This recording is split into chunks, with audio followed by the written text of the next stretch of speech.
Vocês estão vendo aqui que a gente tem a cubeta, as espátulas, tem dois tipos de espátula, né?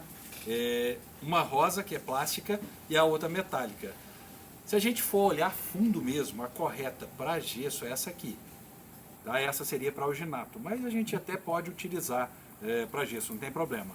O ideal é que eu tenha uma cubeta para o gesso e outra para o alginato, porque acaba arranhando, tá? A cubeta do gesso.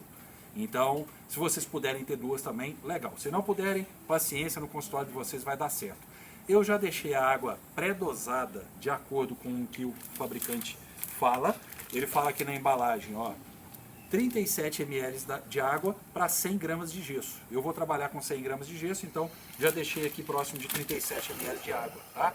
A gente tem um molde, que é um molde diferente do que vocês vão usar na vida clínica. Esse aqui é um molde de silicone industrial, que a gente gera esses modelos que vocês têm.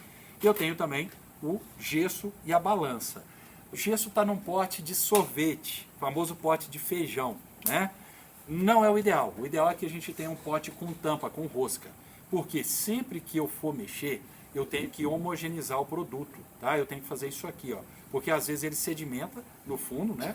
Então isso pode mudar as propriedades do gesso. Então a gente dá uma ligeira sacudida, tem que tomar cuidado, de preferência estar manipulando de máscara, porque quando eu abro vai sair um pó bem intenso aqui de dentro, tá? Então eu vou fazer o peso para vocês entenderem. Como que funciona essa balança? Ó, ela tem aqui, ela é escalonada de 125 gramas até zero. Eu vou colocar em 100 gramas. Eu posso trabalhar também proporcionando. De repente, se eu quiser menos disso, eu posso trabalhar com 50 gramas. Tá? E óbvio, eu vou proporcionar a quantidade de água. 77 ml para 100 gramas. Se for 50 gramas de gesso, a metade dessa água. Beleza? Então, vou pegar aqui o gesso. Vocês vão ver ó, que porque eu sacudi, homogeneizei aqui a embalagem, saiu um pozinho, mas não foi tanto quanto eu imaginei. Vou usar esse scoop aqui, né, para poder pegar o gesso e vou colocando ele aqui na balança. Vocês vão ver que a balança ela vai movimentar, tá? Quando atingir a quantidade ideal de gesso, ela vai pender e vai ficar centrada aqui. Eu não sei se por conta desse papel, talvez ela pode estar sendo prejudicado o movimento dela. Porque ela é de extrema precisão também. É isso. Então assim, olha, ó, quando ela ficou pairando assim no ar, as duas extremidades, atingiu a quantidade. Se eu colocar mais, ela vai cair nessa parte aqui, onde eu coloco o gesso, e encostar na mesa. Então quer dizer que tem muito. Se tiver assim ainda, quer dizer que não atingiu a quantidade. Então assim tem muito mais do que eu preciso, assim está correto e assim está faltando, tá bom? Terminei de pegar o gesso, né? O que eu vou fazer no caso de vocês? Vocês vão pegar um papelzinho ali na papeleira e colocar o gesso no papelzinho e levar para a bancada, tá? Para trabalhar na bancada. Então agora, com a cubeta de borracha, a gente coloca a água, a quantidade correta. Eu posso até colocar água assim, deixar tipo umas gotinhas aqui dentro, se eu precisar ajustar a consistência do gesso, tá bom? Mas é bem pouquinho que eu deixei ali. Coloquei a água primeiro, isso é importantíssimo, né? Depois que eu coloquei a água, eu vou vir com o gesso. No caso de vocês, vocês vão vir com o gesso a partir do papel, né? Então a gente vai colocando ele aqui lentamente sobre a água. Ok, coloquei. E aí, vou fazer aquela mistura inicial que eu falei para vocês para não gerar muita bagunça. Porque se eu coloco e já saio misturando de uma vez, vira uma anarquia, sabe? Sai voando gesso para todo lado. Ó. Depois que eu umedeci as partículas, agora sim, eu posso começar a fazer a manipulação. Movimentos circulares, passando pelas paredes da cubeta, ou movimentos em formato de 8. Estão vendo o desenhozinho do 8 aí, aparecendo no gesso? Então, da maneira que vocês preferirem, tá? O importante é que não fique parte de gesso, pó de gesso, sem ser embebido e sem ser misturado. Quanto tempo eu falei para vocês que a gente tem? 45 segundos a 1 minuto. Se eu pegar a consistência do gesso, aí ele ficou um gesso mais firme, tá? Então o que eu vou fazer? A água realmente estava certa, a quantidade que eu coloquei, não precisaria ter deixado aquele restinho. Quanto foi mesmo? Eu coloquei foi 37 ml. A quantidade ideal para vazar. Fiz essa manipulação, agora eu vou usar o vibrador de gesso. Olha só, espátula apoiada aqui. Liga o vibrador de gesso. Vê se você consegue pegar as bolhas aqui, Paulo. que vão surgindo. Olha que legal, gente. Tá gravando? Tá gravando. Você já vai ficar registrado lá no computador depois. Porque esse aqui vai já pro Classroom de vocês, tá? Mas a gente faz um take aí, pegando a turma toda para relembrar no Classroom. Ótimo. Né? Ó, aqui, pessoal, além disso eu posso manipular mais um pouco, tá? Para ajudar a tirar as bolhas. Esse vibrador de gesso, apesar dele ser grandão, parece ser super robusto, ele não vibra tanto. Tem outros melhores, tá? Agora... Aí mostra pra eles, ele tem uma regulagem. Ele tem uma regulagem aqui, ele está no máximo, ó. Certo?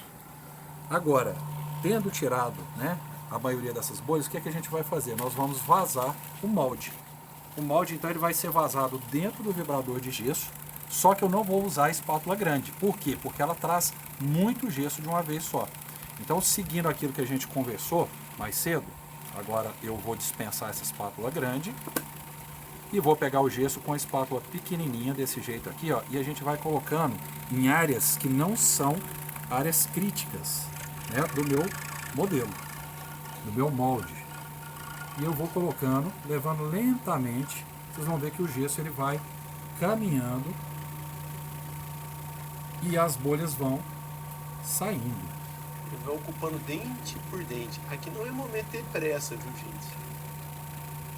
Por quê? Porque se você errar nessa etapa aqui, você vai ter que moldar de novo. Se o caso for um alginato, que não permite um duplo vazamento.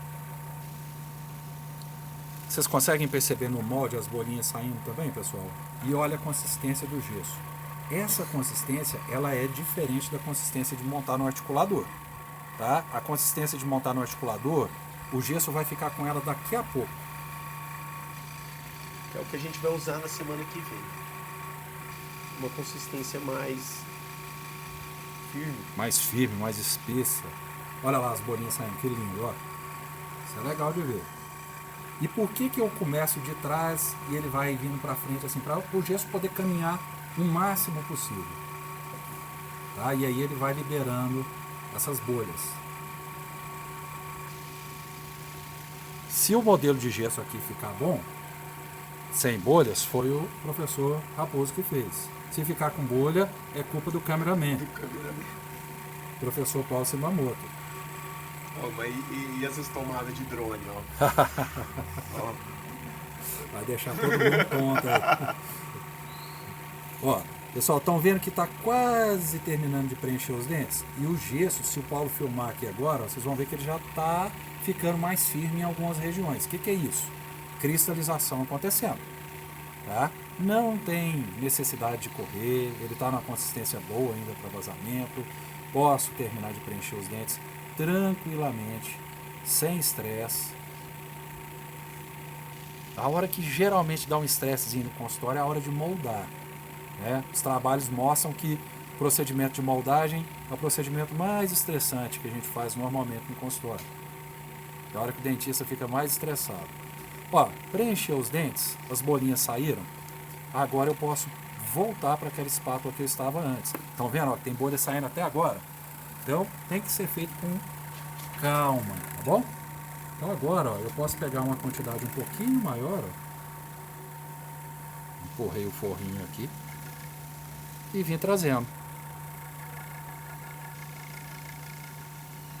Mesmo assim, vocês vão perceber que ele vai soltando bolhas.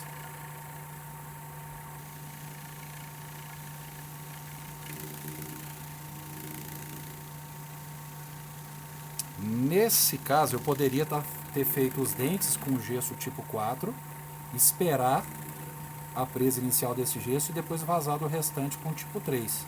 Tá? Aqui a gente está fazendo tudo com tipo 3.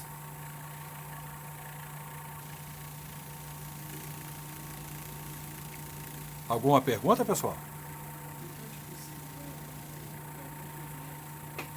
O tipo 5 ele é utilizado em casos específicos, quando eu vou fazer restaurações metálicas ou restaurações com base metálica, infraestrutura, para compensar a contração do metal. Aí ele é um gesso que expande mais. Tá? O que a gente mais usa comumente é o tipo 4, porque ele não é de alta expansão, ele é de alta resistência. Ó, vou deixar aqui vibrando um pouquinho só para mostrar para vocês a consistência do gesso do articulador, da montagem do articulador. Aqui, ó, se eu juntar tudo que tem aqui na cubeta, vocês vão ver que o gesso ainda está com a consistência um pouco fluida, mas ele já está entrando na fase mais espessa, né? Na fase que é interessante para montar um articulador. É um pouquinho mais espesso do que isso aqui, tá bom? Então, quando vocês forem montar na semana que vem, a gente vai trabalhar talvez com um pouco menos de água ou vai esperar que esse gesso fique um pouco mais firme. Para isso, eu posso manipular mais, que eu vou acelerar a presa do meu gesso, a cristalização, e aí ele vai ficar mais firme, tá bom? Como eu não quero desperdiçar esse gesso, eu vou colocar ele aqui no molde que a gente estava preenchendo.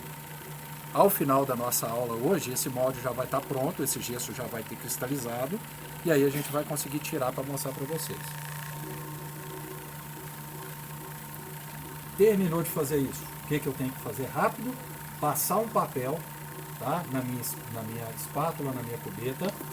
Olha só o tamanho da bolha que saiu lá, ó. O São Paulo mostrou. Eu coloquei muito gesso de uma vez, né? Aqui agora eu já posso desligar o vibrador de gesso, tá bom? Vou pegar o meu molde, vou deixar ele quietinho aqui. Vou pegar esse papel que não é o ideal para mostrar para vocês. O que vocês têm que fazer? Ó? Tirar o excesso de gesso da espátula, das espátulas que a gente usou, para não grudar, não ficar preso. E pegar o papel, também tirar o excesso de gesso da minha cubeta, da minha cuba. Vou deixar ela assim, ó, antes de levar à pia.